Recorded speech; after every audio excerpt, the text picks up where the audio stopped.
Sige, Sir Carlos. Mauna na ako. Ingat ka, anak.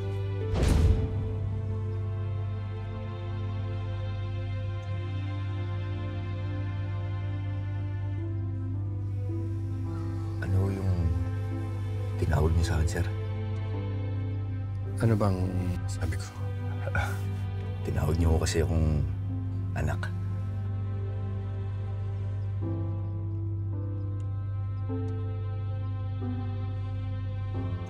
Naalala ko lang yung anak ko sa'yo at halos kasing edad mo siya.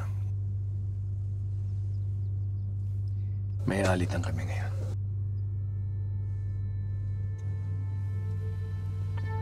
Ganun ba, sir? Alam niyo, sir, sa isang pamilya, hindi naman ho talaga maiiwasan yung mga pag-aalitan eh. Pero nakakasigurado ako na magkakaayos kayo ng anak niyo. Dahil mabuti kang tao, Sir Carlos. At naniniwala ako na mabuting tao rin noong anak niyo.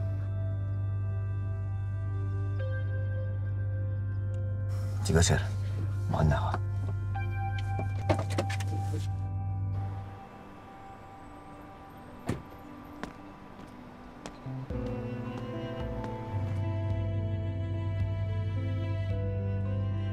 Ayos lang kayo sa inyo.